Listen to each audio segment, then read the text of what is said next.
오늘 하나님 말씀은 사무엘상 3장 1절로부터 6절입니다. 31장 1절에서 6절입니다. 사무엘상 31장 1절에서 6절. 제목은 호기심이 고양이를 죽였고 자존심이 사울을 죽였다. Curiosity killed the cat and the pride killed Saul. 여러분 그 서양 속담에 호기심이 고양이를 죽였다는 말이 있죠. 고양이들이 호기심이 많아요. 그래서 쓸데없는데 이렇게 호기심을 가지고 가다가 결국 목숨을 잃는다는 그런 속담이에요. 물론 고양이는 또 목숨이 9개라는 서양 속담이 있어서 하나 정도는 잃어도 되니까 호기심을 많이 발동하는지 모르겠어요. 근데 우리 인간이 죽는 것은 자존심 때문에 죽을 수도 있다는 것입니다. 오늘 그 부분에 대해서 좀 나눠보겠어요. 하나님 말씀 1절부터 6절까지 한 절씩 교독하겠습니다. 제가 먼저 읽겠습니다. 블레셋 사람들이 이스라엘을 침해 이스라엘 사람들이 블레셋 사람들 앞에서 도망하여 길보아 산에서 엎드러져 죽으니라. 블레셋 사람들이 사울과 그의 아들들을 추격하여 사울의 아들 요나단과 아미나답과 말기수아를 죽이니라. 사울이 패전함에 활 쏘는 자가 따라잡으니 사울이 그 활 쏘는 자에게 중상을 입은지라. 그가 무기를 든 자에게 이르되 내 칼을 빼어 그곳으로 나를 찌르라. 할례 받지 않은 자들이 와서 나를 찌르고 모욕할까 두려워하노라 하나 무기를 든 자가 심히 두려워하여 감히 행하지 아니하는지라. 이에 사울이 자기의 칼을 뽑아서 그 위에 엎드러지매 무기를 든 자가 사울이 죽음을 보고 자기도 자기 칼 위에 엎드러져 그와 함께 죽으니라. 사울과 그의 세 아들과 무기를 든 자와 그의 모든 사람이 다 그날에 함께 죽었더라. 아멘. 이제 우리는 기나긴 사무엘상 강의의 마지막 장에 도착했습니다. 마지막 장이긴 하지만 오늘 메시지가 사무엘상 강의의 마지막 메시지는 아닙니다. 다음 주에 최후에 한 번 더 메시지가 남아 있습니다.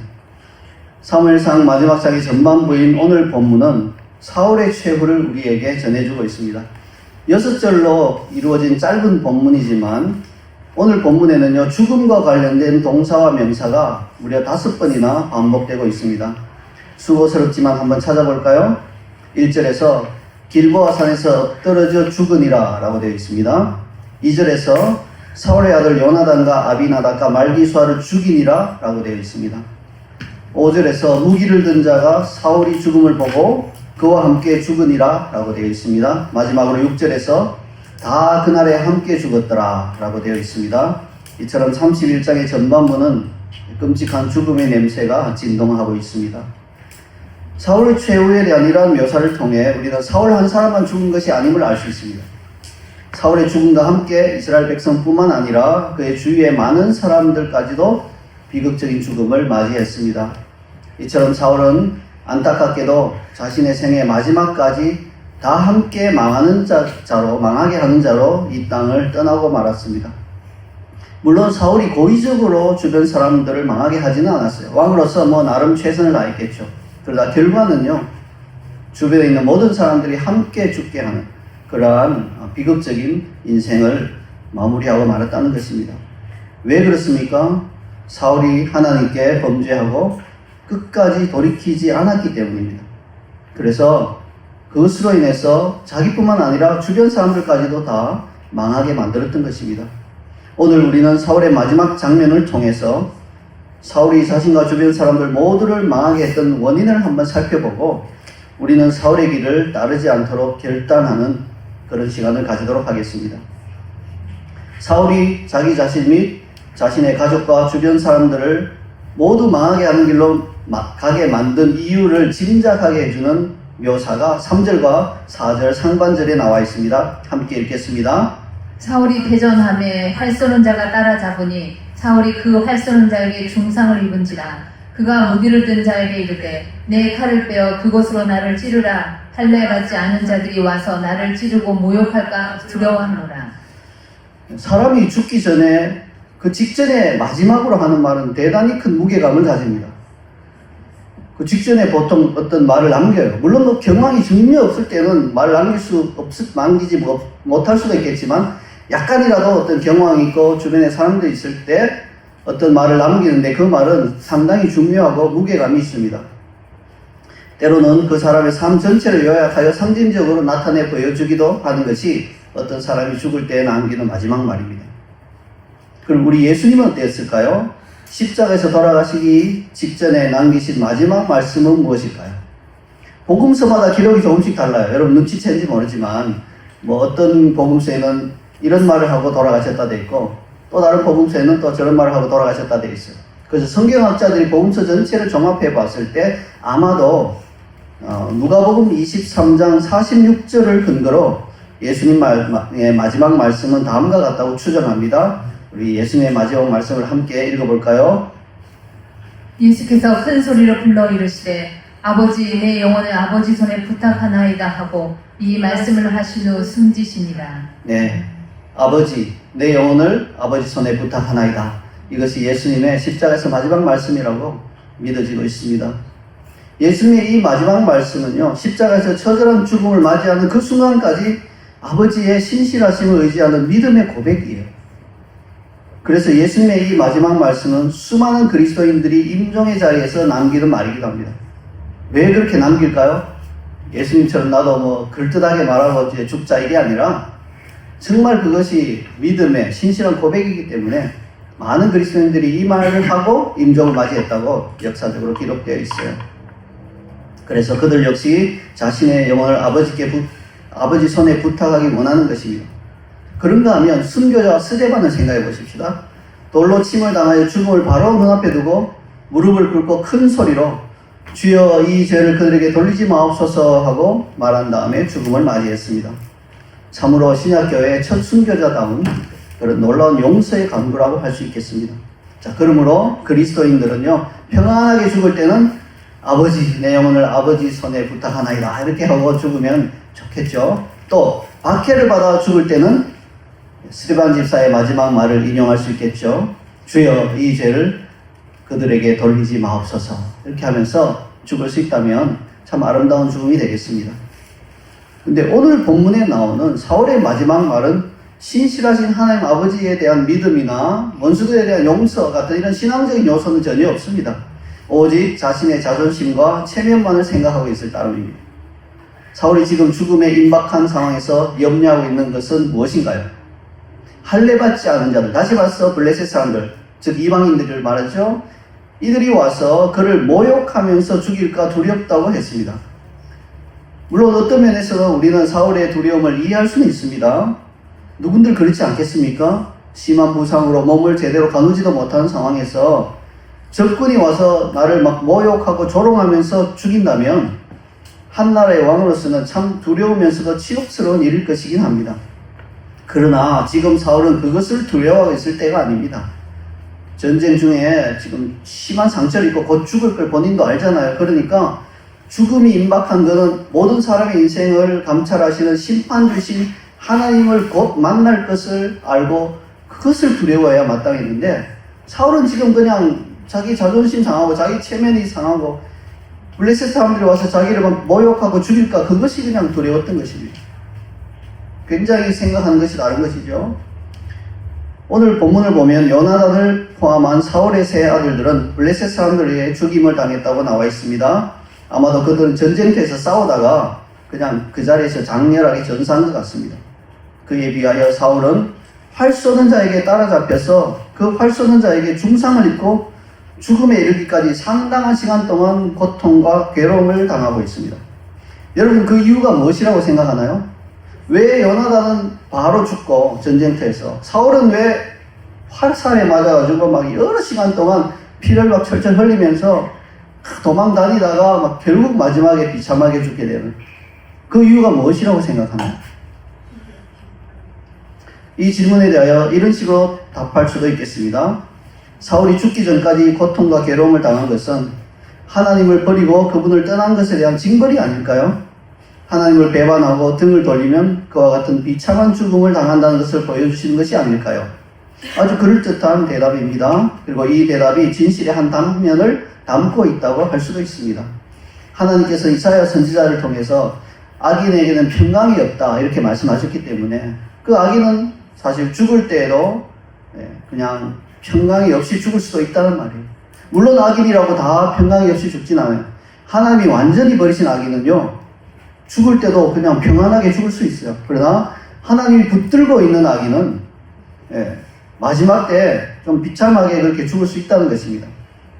자, 그러나 하나님께서는 그분의 선하심으로 인해서 틀림없이 우리 눈에는 징벌처럼 보이는 상황 가운데서도 그 징벌을 당하는 사람이 바르게 반응하기만 하면 오히려 그에게 유익이 될 만한 요소들을 심어두시는 분입니다. 우리는 하나님께서 최초로 범죄한 그 아담에게 징벌을 내리시는 장면을 통해서 그 사실을 확인할 수 있습니다. 하나님께서 범죄한 아담에게 내리신 징벌이 뭡니까? 너는 평생토록 땀을 흘려야 그리고 노동해야 땅의 소산을 먹을 수 있을 것이다. 이렇게 징벌을 선포하셨습니다. 에덴 동산에서는 어땠습니까? 아무런 수고를 하지 않아도 그냥 나무 열매가 열려요. 땅의 소산이 그냥 땅에서 솟아나서 이렇게 열렸습니다. 그러니까 그냥 가서 따먹으면 되는 것이에요. 그런 아담에게 너는 이제 땀을 뻘뻘 흘리고 가시와 은근키를 제거하고 노동해야만 땅의 소산을 먹을 수 있다. 이 징벌은 굉장한 충격으로 다가왔을 것입니다. 그러나 바꾸어 생각해 보면요, 아담은 고통 가운데 노동하면서 자신의 잘못을 뉘우치고 회개할 기회를 얻을 수도 있다는 것입니다. 만약에 아담이 에덴 동산에서 쫓겨나서 다른 땅에 가서 지내는데 거기에서도 아무 수고도 없이 그냥 열매가 열리고 그냥 땅에 소산이 열린다면 진정으로 회개하기란 쉽지 않을 것입니다. 뭐 여기나 에덴 동산이나 큰 차이가 없네, 뭐 이렇게 생각할 수도 있다는 거예요. 근데 거기서 막 아무리 노력해도 흉년이 들고 뭐 배가 고프고 이렇게 해야 될 때, 아, 내가 잘못해서 에덴 동산에서 쫓겨났구나 하는 그걸 뼈저리게 느끼게 되고 회개할 기회를 얻을 수 있다는 것입니다. 이것은 하와도 마찬가지입니다. 하와에게 출산하는 고통이 더해졌습니다. 그러므로 하와 역시 가인과 아벨을 출산하면서 산고를 겪는 가운데 자신이 뱀의 유혹에 넘어가 하나님의 계명을 어긴 것에 대한 회개의 기회를 얻었을 수도 있을 것입니다. 그래서 좋은 그리스도인 어머니들은 자녀를 낳을 때 십자가의 고통을 많이 생각한다고 해요. 그리고 주님께 더 간구하게 되고 하는데, 나는 아이를 아주 쉽게 낳았어, 하나도 안 아프게 낳았어, 이런 분 있죠. 그렇게 좋은 일일까요? 잘 모르겠습니다. 아픔이 근데 무조건 나쁜 일은 아니라는 거예요. 하나님의 징벌이 무조건 나쁜 것은 아니라 그 가운데 우리가 바르게 반응하면 좋은 유익한 결과를 얻을 수도 있다는 것입니다. 이것이 징벌 가운데도 자비와 긍휼을 잊지 않으시는 하나님의 선하심입니다. 만약 사울이 요나단처럼 전쟁하다가 바로 창에 찔려서 그 자리에서 그냥 죽었다면 회개할 기회조차 없지 않았겠습니까? 그래서 하나님께서는 그런 식으로 사울을 마지막을 최후를 맞이하도록 두지 않으시고 화살에 맞게 하셔서 그것도 바로 죽지 않고 상당한 기간 동안 고통스럽지만 하나님께로 돌이킬 수 있는 기회를 주신 것이다. 우리가 이렇게 해석할 수도 있습니다. 그러므로 지금 사울에게 필요한 것은 할례 받지 않은 자들이 와서 나를 모욕하며 죽이면 어떻게 할까, 이런 것이 아니라, 그래서 이거 안 되겠다, 이거 그들이 와서 나를 모욕하고 죽이면 역사에 사울은 비참하게 벌레처럼 죽었더라 이렇게 기록되니까 이거 안 되겠네, 내가 그냥 자살해서 죽어버리면 그런 기록은 최소한 남지 않겠지, 이런 궁리를 할 것이 아니라 이제라도 하나님께 회개하며 부르짖는 것입니다. 하나님, 제가 잘못했습니다. 하나님을 떠난 그것이 이렇게 비참한 상황이군요. 하나님 용서해 주십시오.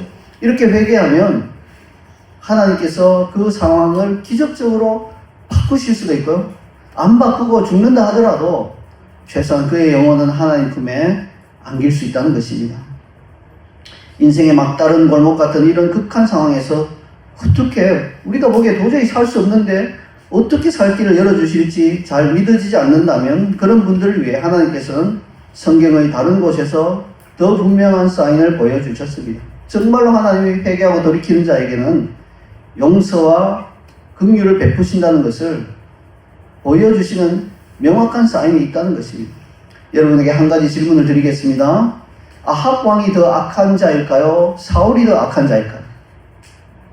우리 친구들은 아합이 누군지 알아야 그게 악한 자인지 아닌지 알 수 있는데, 이렇게 할 수 있는데, 여러분 이 기회에 똑똑히 알아두세요. 아합 이러면요, 구약 전체에서 가장 하나님을 반역하고 거역한 나쁜 왕의 대명사로 알려져 있어요.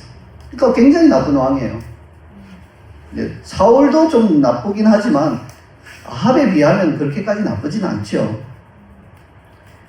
자, 이런 아합 왕이요, 엘리야가 전한 하나님의 심판의 말씀을 듣고 자존심을 내려놓고 하나님께 회개하는 제스처를 취했을 때 하나님께서 어떻게 반응하시는지 살펴보겠습니다. 열왕기상 21장 27절에서 29절까지 함께 읽어보겠습니다.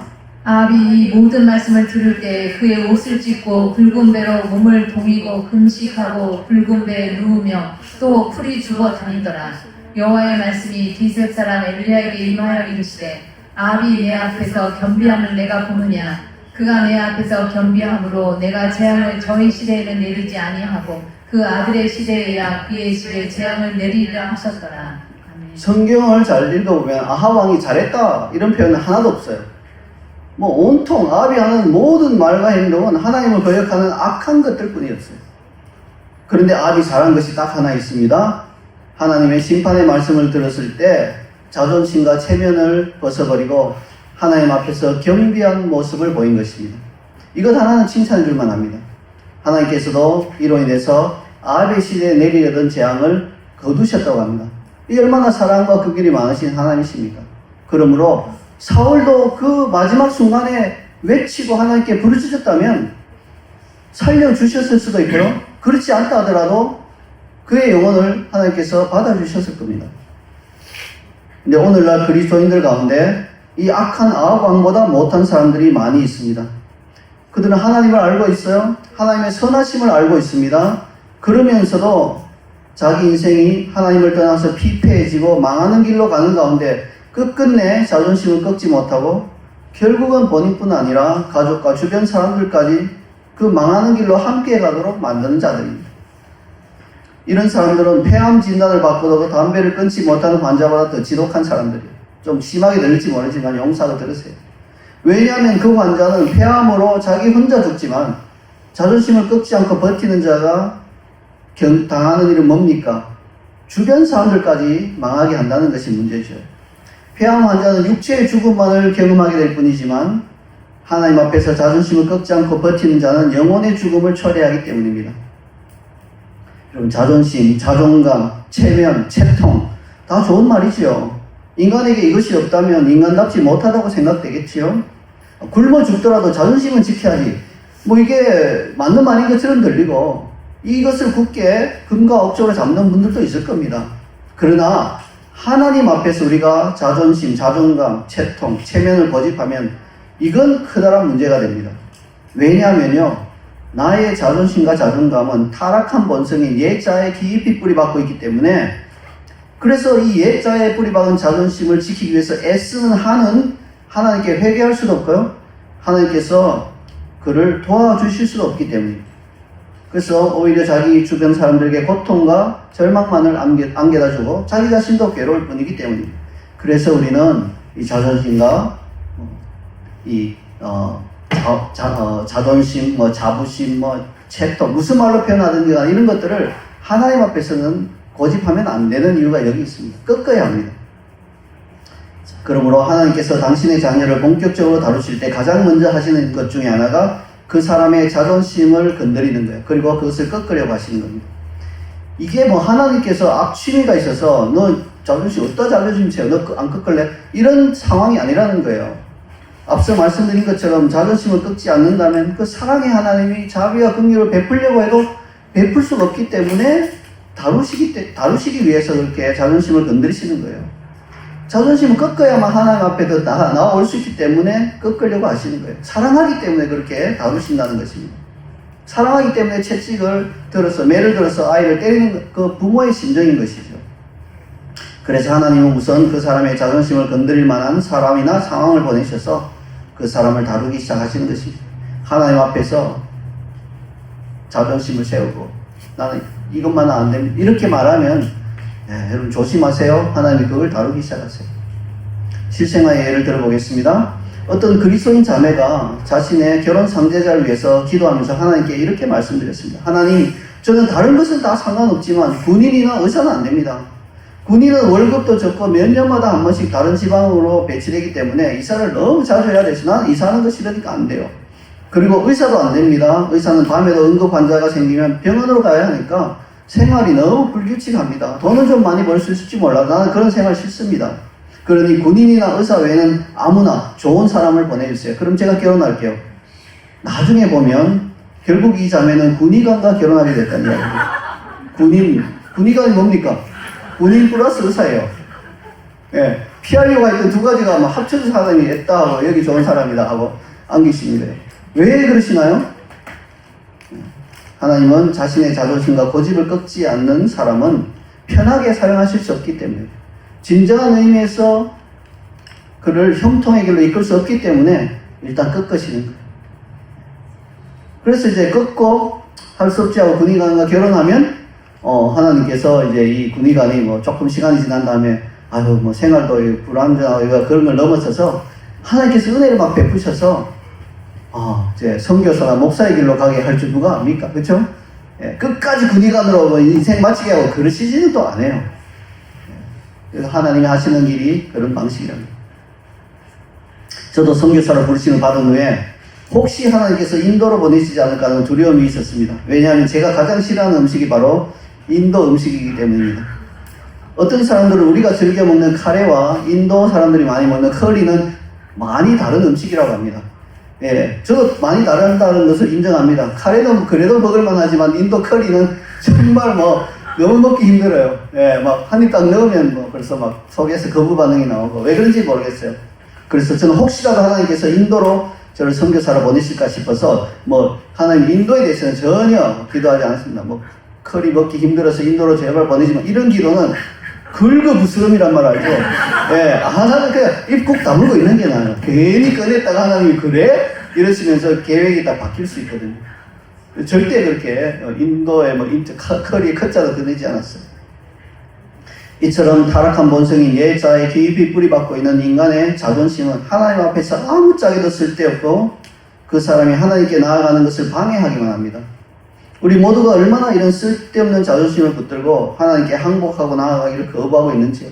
말로 할 수 없습니다. 이게 한 사람 개인의 문제뿐만 아니라 심지어는 국가마저도 그럴 수 있어요. 쓸데없는 자존심을 절대 빼놓을 수 없는 한 나라가 있지요. 바로 북한입니다. 찢어지게 가난한 북한은 자존심으로 똘똘 뭉쳐있는 그런 나라입니다. 아주 오래전에 일단의 서양 관광객들이 평양을 방문했습니다. 그들은 북한 당국이 붙여준 안내원, 한 명이 아니에요. 몇 명 붙여요. 한 명이면 감당이 안 될 수 있으니까 몇 명 붙여서 안내원의 지시에 따라 관광 일정을 진행해야 했고 허가 없이는 절대로 사진 촬영을 할 수 없습니다. 자, 이 관광객 일행이 어느 거리를 걸어가는 가운데 안내원이 거리에 있는 새로 지은 아파트를 가리키면서 저기 최신식 아파트를 한번 보십시오 하고 막 자랑했어요. 우리 공화국에도 이런 아파트가 있습니다 이러면서 막 자랑을 한 거예요. 근데 관광객 중에 호기심 많은 한 사람이 갑자기 아파트 쪽으로 막 걸어가더니 아파트 뒤쪽으로 쑥 돌아 들어갔어요. 이게 예상이 없던 일이 나버린 거죠. 이 안내원은 혼비백산에서 이 사람을 잡으려고 막 급하게 쫓아가서 이 사람을 따라 아파트 뒤쪽으로 돌아 들어갔습니다. 그런데 아파트 뒤쪽은 앞쪽과 완전히 다르게 엉망진창이었습니다. 공사가 뭐 끝나지도 않고 이 공사한 흔적도 없고 그냥 폐허비 산 거예요. 그러니까 사람이 살 수 있는 아파트가 아니라 관광객들이 오면 보여주려고 그냥 앞면만 그럴듯하게 세워놓은 아파트인지 아파트라고 부를 수 있는지도 모를 정도이죠. 이 황당한 상황에 서양 관광객이 안내원에게 물었습니다. 아니 아파트 뒤쪽이 왜 이렇게 엉망인 상태고 여기 사람 살 수 있습니까? 이렇게 물으니까 안내원은 이렇게 대꾸했습니다. 선생님은 넥타이를 등 뒤에 맵니까? 넥타이는 뭐 앞에만 매면 되는 것이니 앞에만 신경 쓰면 되는 거 아니겠습니까? 이렇게 대답했대요. 근데요 더 황당한 것은 나중에 북한 당국이 이 에피소드를 듣고는 너 대꾸 잘했다. 그 서양 놈들의 콧대를 납작하게 잘해줬네. 이렇게 하면서 칭찬했다는 겁니다. 이게 얼마나 황당하고 쓸데없는 자존심입니까? 많은 백성이 굶어 죽어가는 가운데 자존심을 세우는 것이 그렇게도 중요한 일인가요? 근데 놀랍게도요, 북한 당국은 인민이 굶어 죽든 말든 자존심을 세우는 것이 더 중요한 일이라고 진심으로 믿고 있습니다. 북한 최고 지도자의 체면이 깎이는 일은 그 어떤 일보다 그 인민이 수만 명이 죽는 한이 있어도 피해야 할 일이라고 믿기 때문입니다. 그래서 북한은 홍수로 수만 명의 사람이 죽고 외부의 도움이 절실히 필요해도 자존심 때문에 외부 세계에 도와달라고 요청하지 않습니다. 왜냐하면 와서 이렇게 보면 아니 어떻게 이 지경이 되도록 나라를 방치했냐고 아니 좀 미리 산에 나무도 심고 좀 하지 이런 말이 나오니까 자신들의 치부가 드러나니까 이 자존심 때문에 체면 때문에 외부 도움도 안 받는 것입니다. 그냥 쉬쉬하면서 불도저 가져와서 다 덮어버려요. 이게 바로 북한입니다.